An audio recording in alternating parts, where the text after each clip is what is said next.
ಜೈ ಶ್ರೀರಾಮ್. ಎಲ್ಲರೂ ಹೇಗಿದ್ದೀರಾ? ಎಲ್ಲರೂ ಚೆನ್ನಾಗಿದ್ದೀರಾ ಅಂತ ಅಂದ್ಕೊಂಡು ಇವತ್ತಿನ ನನ್ನ ವ್ಲಾಗ್ನ ಸ್ಟಾರ್ಟ್ ಮಾಡ್ತಾ ಇದ್ದೀನಿ. ಇದು 3 ದಿನದ ವಿಡಿಯೋ ಆಗಿರುತ್ತೆ. ಅಂದರೆ ನಾನಿಲ್ಲಿ ಸ್ವಲ್ಪನೇ ಕ್ಲಿಪ್ಪಿಂಗ್ಸ್ನ ತೊಗೊಂಡು ಆ್ಯಡ್ ಮಾಡಿದ್ದೀನಿ. ನನ್ನ ಮಗನ ಜವಳದ್ದು ಹಾಗೆ ದೊಡ್ಡ ಮಗಂದು ಬರ್ತ್ಡೇ ವ್ಲಾಗ್ ಆಗಿರುತ್ತೆ. ಇನ್ನು ಯಾರು ನನ್ನ ಚಾನಲ್ನ ಸಬ್ಸ್ಕ್ರೈಬ್ ಮಾಡ್ಕೊಂಡಿಲ್ಲ, ಈಗಲೇ ಸಬ್ಸ್ಕ್ರೈಬ್ ಮಾಡಿಕೊಂಡು ವಿಡಿಯೋನ ಕೊನೆವರೆಗೂ ನೋಡಿ.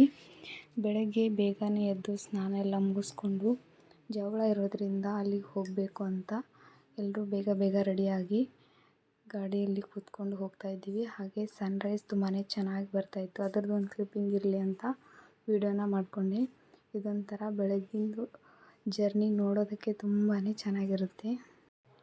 ಬೆಳಗ್ಗೆ ಇನ್ನೂ ಬೇಗನೆ ಬಿಡಬೇಕಾಗಿತ್ತು, ಆದರೆ ನಮಗೆ ಎಲ್ಲರೂ ರೆಡಿ ಆಗೋದಕ್ಕೆ ತುಂಬ ಲೇಟ್ ಆಯಿತು. ಅದರಲ್ಲಿ ಮಕ್ಕಳನ್ನ ರೆಡಿ ಮಾಡಿಕೊಂಡು ನಾವು ಕೂಡ ರೆಡಿಯಾಗಿ ಹೋಗಬೇಕಂದ್ರೆ ತುಂಬ ಲೇಟ್ ಆಗುತ್ತೆ. ಆದರೂ ಎಷ್ಟಾಗುತ್ತೋ ಅಷ್ಟು ಟ್ರೈ ಮಾಡಿ ಸ್ವಲ್ಪ ಬೇಗನೆ ಹೊರಟ್ವಿ. ಅಂದರೆ 6 ಗಂಟೆಗೆಲ್ಲ ಬಿಟ್ಬಿಟ್ವಿ. ಹಾಗಾಗಿ ಇಲ್ಲಿ ನಾವು ಹೋಗ್ತಾ ಇರೋದು ನಮ್ಮನೆ ದೇವರು ಮೈಲಾಪುರಕ್ಕೆ, ಅಂದರೆ ಯಾದಗಿರಿ ಹತ್ರ ಬರುತ್ತೆ. ಇದು ಗುಡ್ಡದಲ್ಲಿರೋ ಮೈಲಾರ ಲಿಂಗನ ದರ್ಶನಕ್ಕೆ ಹೋಗ್ತಾ ಇದ್ದೀವಿ. ಹಾಗೆ ಅಲ್ಲಿ ಕೂಡ ನಮ್ಮ ಮಗನ ಜವಳ ಕಾರ್ಯಕ್ರಮ ಕೂಡ ಇತ್ತು. ಅದನ್ನು ಕೂಡ ಮುಗಿಸ್ಕೊಳ್ಳೋಣ ಅಂಥೇಳಿ ಇವಾಗ ನನ್ನ ಮಗನಿಗೆ 11 ಮಂತ್ ರನ್ನಿಂಗ್ ಇದೆ. ಹಾಗಾಗಿ ಈಗಲೇ ಮುಗಿಸ್ಕೊಂಡ್ರೆ ನೆಕ್ಸ್ಟ್ ನನ್ನ ಮಗಂದು ಪೂರ್ತಿ ಮುಡಿ ತೆಗೆಯೋದನ್ನು ಬೇರೆ ಕಡೆ ಇಟ್ಕೊಂಡಿದ್ದೀವಿ. ಈಗ ಜಸ್ಟ್ ಜವಳ ಅಂತ ತೆಗೆಸ್ತಾ ಇದ್ದೀವಿ. ಅಮ್ಮಂದು ಸ್ವಲ್ಪ ಸಣ್ಣದಾಗಿ ಒಂದು ಹರಕೆ ಇತ್ತು, ಹಾಗಾಗಿ ಅದನ್ನು ಕೂಡ ಮುಗಿಸ್ಕೊಂಡ್ರಾಯ್ತು ಅಂತ ಅವನ ಜವಳದ ಟೈಮಲ್ಲೇ ಮುಗಿಸ್ಕೋಬೇಕು ಅಂತ ಅಂದ್ಕೊಂಡಿದ್ರು. ಹಾಗಾಗಿ ಮೈಲಾಪುರ ಮಲ್ಲಯ್ಯನಿಗೆ ಇಲ್ಲಿ 2 ಜೋಡಿ ಕುದುರೆನ ಇಡ್ತೀವಿ ಅಂತ ಅಮ್ಮ ಬೇಡ್ಕೊಂಡಿದ್ರು. ಹಾಗಾಗಿ ಅವುಗಳನ್ನು ತೆಗೆಯೋದಕ್ಕಂತ ಹೋಗಿದ್ವಿ. ಈಗಂತೂ ತುಂಬಾ ರೇಟ್ ಆಗಿದೆ. ಕಂಚಿಂದು ಹೊನ್ನಕೆರೆ ಅಂತ ಇರುತ್ತೆ, ಆ ಕೆರೆಯಲ್ಲಿ ನಾವು ನನ್ನ ಮಗನಿಗೆ ಸ್ನಾನ ಮಾಡಿಸಿದ್ವಿ. ಹಾಗೂ ಅಲ್ಲಿರುವ ಕುದುರೆಗಳನ್ನು ಕೂಡ ಅಲ್ಲಿ ಮುಳುಗಿಸಿ ತೊಗೊಂಡು ಹೋಗಬೇಕಂತೆ. ಆ ರೀತಿ ಮುಳುಗಿಸಿ ತೊಗೊಂಡೋಗಿ ಗುಡ್ಡನ ಏರಬೇಕು ಅಂತ ಹೇಳಿದರು. ಹಾಗೆ ನಾವು ಕೂಡ ಇಲ್ಲಿ ಮೈಲಾರ ಲಿಂಗನ ದೇವಸ್ಥಾನಕ್ಕೆ ಮೈಲಾಪುರ ಮಲ್ಲಯ್ಯನ ಸನ್ನಿಧಿಗೆ ಹೋಗಿ ನನ್ನ ಮಗನ ಜವಳ ಕಾರ್ಯಕ್ರಮನ ಮುಗಿಸ್ಕೊಂಡ್ವಿ. ಹಾಗೆ ನನ್ನ ಮಗನ ಕ್ಯೂಟಾಗಿರೋ ಒಂದಿಷ್ಟು ವೀಡಿಯೋನ ಇಲ್ಲಿ ಆ್ಯಡ್ ಮಾಡಿದ್ದೀನಿ. ನಿಮಗೂ ಇಷ್ಟ ಆದರೆ ವೀಡಿಯೋನ ಕೊನೆವರೆಗೂ ನೋಡಿ, ಚೆನ್ನಾಗಿ ಸಪೋರ್ಟ್ ಮಾಡಿ ಅಂತ ಹೇಳ್ತೀನಿ. ಹಾಗೆ ಒಂದು ಸ್ವಲ್ಪ ಜವಳನ ಕಟ್ ಮಾಡಿದ್ದಾರೆ, ಅಂದರೆ ಒಂದು ಸ್ವಲ್ಪ ಮೇಲಿನೂ ಅಷ್ಟೇ ಇಲ್ಲಿ ಕಟ್ ಮಾಡ್ತಾರೆ.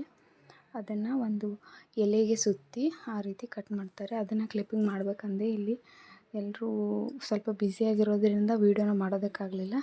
ಹಾಗಾಗಿ ಇದಿಷ್ಟು ಅವನು ಆಟ ಆಡ್ತಾಯಿದ್ದ, ಅದನ್ನು ಕೂಡ ನನ್ನ ತಂಗಿ ಹತ್ರ ಕೊಟ್ಟು ವೀಡಿಯೋನ ಮಾಡಿಸ್ಕೊಂಡೆ. ಹಾಗೆ ಬರುವಾಗ ಯಾದಗಿರಿಯಲ್ಲಿ ಲುಂಬಿನಿ ವನ ಅಂತ ಒಂದು ಪಾರ್ಕ್ ಇದೆ.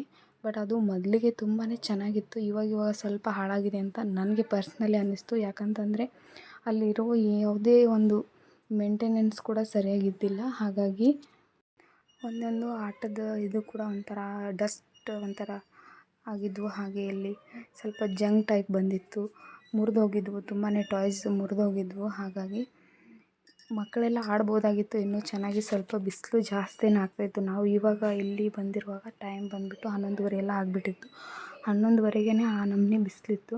ಹಾಗಾಗಿ ನಾವಲ್ಲಿ ತುಂಬ ಹೊತ್ತೇನು ಇರೋಕ್ಕಾಗಲಿಲ್ಲ. ಒಂದು 20 to 30 ಮಿನಿಟ್ಸ್ ಅಷ್ಟೇ ಅಲ್ಲಿ ಸ್ಪೆಂಡ್ ಮಾಡೋಕ್ಕಾಗಿದ್ದು. ಅರ್ಧದ್ದು ನೆಕ್ಸ್ಟ್ ಕೆರೆ ದಾಟಿ ಇನ್ನೊಂದು ಪಾರ್ಕ್ ಇತ್ತು, ಅಲ್ಲಿ ತುಂಬ ಚೆನ್ನಾಗಿತ್ತು. ಇವಾಗ ಏನೋ ಅಲ್ಲಿ ಸರಿಗೆ ಮೇಂಟೈನ್ ಮಾಡಿರಲಿಲ್ಲ, ಎಲ್ಲ ಹಾಳಾಗಿಬಿಟ್ಟಿತ್ತು, ಎಲ್ಲ ಒಣಗಿ ಒಂಥರ ಆಗಿಬಿಟ್ಟಿತ್ತು.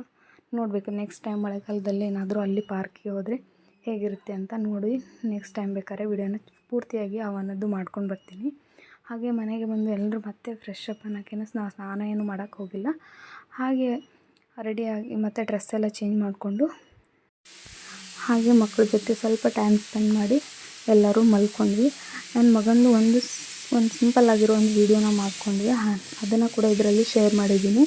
ಅವನಿಗೆ ಸ್ವಲ್ಪ ರೋಸಸ್ ಎಲ್ಲ ತಂದು ಅವನಿಗೆ ಎಣ್ಣೆ ಸ್ನಾನನ ಮಾಡಿಸಿರೋದನ್ನು ಒಂದು ಸಣ್ಣದಾಗಿ ವೀಡಿಯೋನ ಮಾಡಬೇಕು ಅಂತ ನನಗೆ ಅನಿಸಿತ್ತು. ಅದನ್ನು ಕೂಡ ಮುಗಿಸ್ಕೋಬೇಕು ಅಂತ. ಅಂದರೆ ನನ್ನ ತಂಗಿ ಇವಾಗ ಊರಿಗೆ ಹೋಗ್ತಾಯಿದ್ಲು, ಅವಳು ಕಾಲೇಜಲ್ಲಿದ್ಲು, ಡಿಗ್ರಿ ಫೈನಲ್ ಇಯರ್, ಇವಾಗ ಎಕ್ಸಾಮ್ ಇದ್ದವು. ಹಾಗಾಗಿ ಅವಳು ಕೂಡ ಹೊರಟಿದ್ಲು. ಅವಳು ಇರುವಾಗಲೇ ಮಾಡ್ಕೊಂಡ್ರಾಯ್ತು ಅಂಥೇಳಿ ಇದೊಂದು ವೀಡಿಯೋನ ನೀಟಾಗಿ ಮಾಡಿಕೊಂಡೆ. ಇದನ್ನ ಕೂಡ ಸ್ವಲ್ಪನೇ ಆ್ಯಡ್ ಮಾಡಿದ್ದೀನಿ. ನಿಮಗೇನಾದರೂ ಇಷ್ಟ ಆದರೆ ನೆಕ್ಸ್ಟ್ ಟೈಮ್ ಅದನ್ನ ಪೂರ್ತಿಯಾಗಿ ಪೋಸ್ಟ್ ಮಾಡೋದಕ್ಕೆ ಟ್ರೈ ಮಾಡ್ತೀನಿ. ಹಾಗೆ ಸ್ವಲ್ಪ ಬೆಳಗ್ಗೆ ಎದ್ದು ಪೂಜೆನ ಮಾಡಿದ್ರೆ ಆಯಿತು ಅಂತ ಹೂನೆಲ್ಲ ಕಿತ್ಕೊಂಡು ಬಂದೆ. ದಾಸವಾಳ ಅಂತೂ ತುಂಬ ಚೆನ್ನಾಗಿ ಬಿಡ್ತಾಯಿದೆ ಗಿಡದಲ್ಲಿ, ತುಂಬಾ ಇಷ್ಟ ನನಗೆ ದಾಸವಾಳ ಅಂತಂದರೆ. ಹಾಗೆ ಪೂಜೆನೆಲ್ಲ ಮುಗಿಸ್ಕೊಂಡೆ ಸಿಂಪಲ್ಲಾಗಿ. ಇಲ್ಲಿ ನನ್ನ ಮಗನ ಬರ್ಡೇ ನೆಕ್ಸ್ಟ್ May 21ಗೆ ನನ್ನ ಮಗನ ಬರ್ಡೇ ಇತ್ತು. ಅದನ್ನು ಕೂಡ ಇದರಲ್ಲಿ ಸ್ವಲ್ಪ ಆ್ಯಡ್ ಮಾಡಿದ್ದೀನಿ. ಅವನದು ಇವಾಗ 7 ಇಯರ್ ಕಂಪ್ಲೀಟ್ ಆಯಿತು. ಮತ್ತು ನೆಕ್ಸ್ಟ್ ವೀಡಿಯೋಲಿ ಸಿಗ್ತೀನಿ. Thank you.